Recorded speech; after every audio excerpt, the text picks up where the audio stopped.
இல்லையா? ஒரு செம்பருத்தி பார்த்தோன்னா நம்மளுக்கு அவ்வளோ அழகாக தோணுது இல்லையா? பாருங்கள், ஒரே செடியில் ஆயிரக்கணக்கான செம்பருத்திங்க.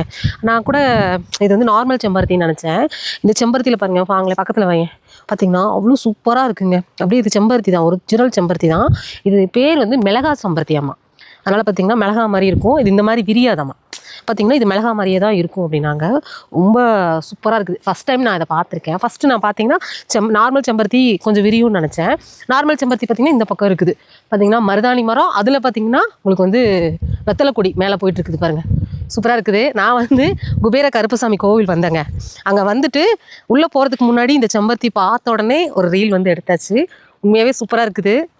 நீங்கள் குபேர கருப்பசாமி கோயிலுக்கு வந்தீங்கன்னா ஆப்போசிட்டில் இருக்கிற மிளகா செம்பருத்தியும் பாருங்கள். நம்ம உள்ளே போகலாம். கோயிலில் இன்றைக்கி பூஜை ஸ்டார்ட் ஆகுது, அமாவாசை. அதனால் இன்றைக்கி சாமி கும்பிட்றதுக்காக நான் வந்திருக்கேன். வீட்டிலலாம் சாமி கும்பிட்டுட்டு தான் இங்கே வந்தேன். பார்க்கலாம், ஏன்னா நிறைய நம்மளோட ஃபாலோவர்ஸ் எல்லாம் அங்கே தான் இருப்பாங்க. போய் பார்க்கலாம். ஏன்னா ரொம்ப நாள் ஆச்சு நம்ம வந்து, அதனால தான் இந்த அமாவாசைக்கு கண்டிப்பாக வரணும்னு வந்திருக்கேன்.